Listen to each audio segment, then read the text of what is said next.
दोस्तों नमस्कार। आपका हार्दिक स्वागत है आपके अपने चैनल लीगल आई में। यह अंधकार से प्रकाश की ओर चलने की व्यवस्था का चित्रण करता है। दोस्तों आज हम विचार करें इस भौतिक युग में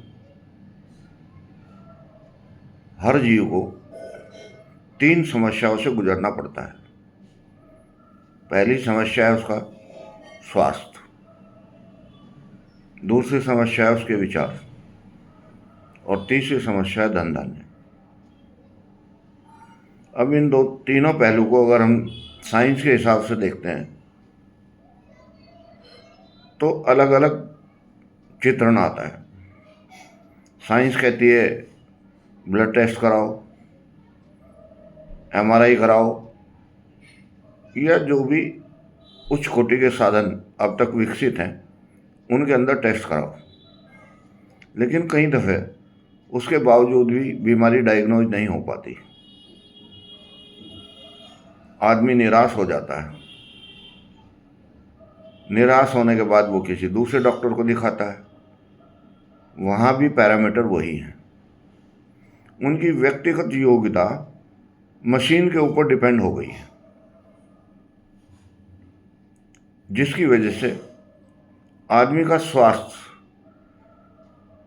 डे बाय डे खराब होता चला जाता है। कुछ दवाइयों के साइड इफ़ेक्ट आते हैं, कुछ उसका मनोबल टूट जाता है। दूसरी परिस्थिति आती है विचारों की। जब आदमी लगातार परेशान रहेगा तो उसमें अच्छे विचार आएंगे कहाँ से? वो तो उन्हीं में उलझा रहेगा। और तीसरी स्थिति आती है धन धान्य की। अगर आदमी शरीर से बीमार है, मस्तिष्क से बीमार है, तो धन धान्य कहाँ से आएगा? उसके जो भी रिसोर्सेज होंगे वो भी खत्म हो जाएंगे। अब इसी बात को हम आध्यात्मिक की तरफ लेकर चलते हैं। वो कहते हैं ये सब चीज प्रारब्ध से आई हैं। भाई प्रारब्ध कभी तो खत्म होता होगा। जब इस जीवन का एक मूल्यांकन ये है कि एक बच्चा पैदा होता है और फिर कालांतर में जाकर उसकी डेथ हो जाती है, तो उसका प्रारब्ध क्यों नहीं कटा? और कभी तो वो बना होगा और कभी खत्म भी हुआ होगा। इस सिद्धांत को मानने से समस्या तो खत्म नहीं हो रही ना। समस्या कैसे खत्म हो, ये विचारणीय विषय है। अब हमारे पास न साइंटिफिक कोई ऐसी थ्योरी है कि जो 100% क्योर करे, न आध्यात्मिक कोई थ्योरी है जो 100% क्योर करे।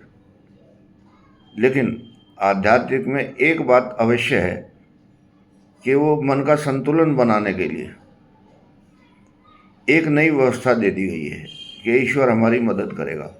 कैसे करेगा, कैसे नहीं करेगा, ये बहुत विचारणीय विषय है।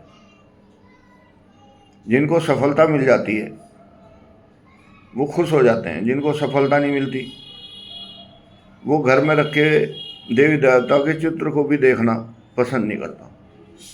ऐसे हालात क्यों बने? ऐसे हालात इसलिए बने कि कहीं न कहीं दैत्यवाद रहा। साइंटिफिक तरीके से प्रूव नहीं कर पाए। ना साइंटिफिक तरीके से पूजा प्रूव हुई, ना साइंटिफिक तरीके से आध्यात्मिक पूरा हुआ। और अगर ये दोनों चीज़ें साइंटिफिक तरीके से पूरी हो जाएं तो रिजल्ट मिलना ही मिलना था। लेकिन व्यवस्थाएं बदलती चली गई, कॉमर्शियलिज्म आता चला गया, हर चीज़ के अंदर मिलावट आती चली गई।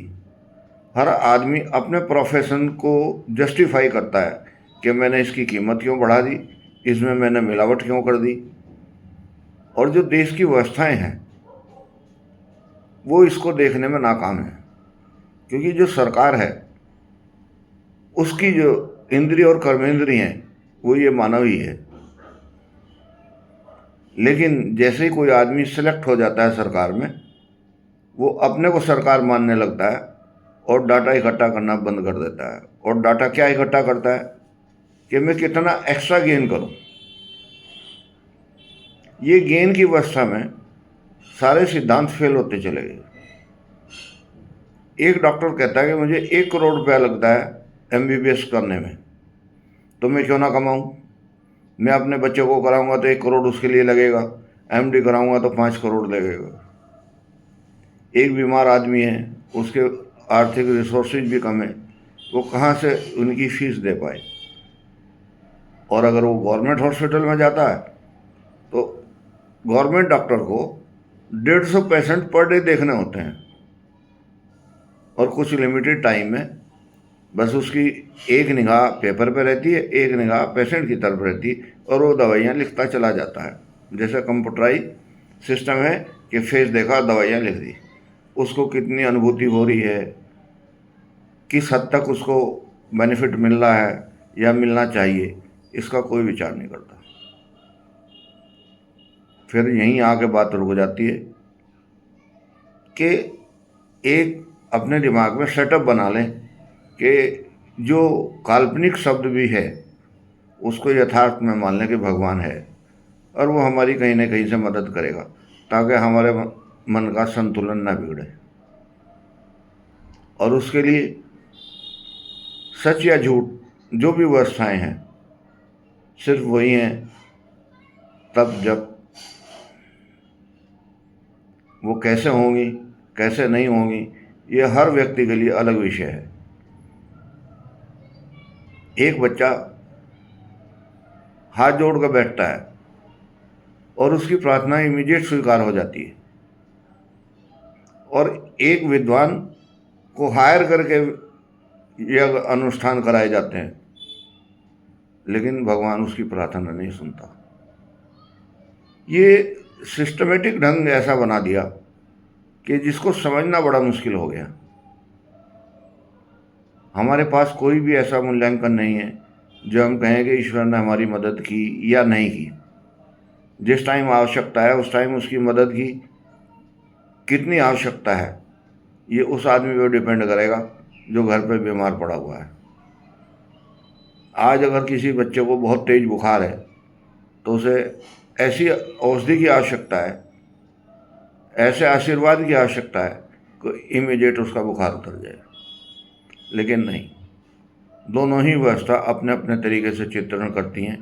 एक कहता है जाप कराओ, एक कहता है दवा दो। लेकिन वो तो बुखार में तड़फ रहा है ना बच्चा, उसके मन की स्थिति तो उसको पता है।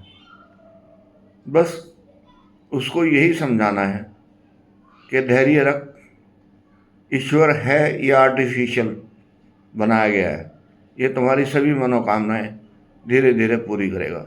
नमस्कार।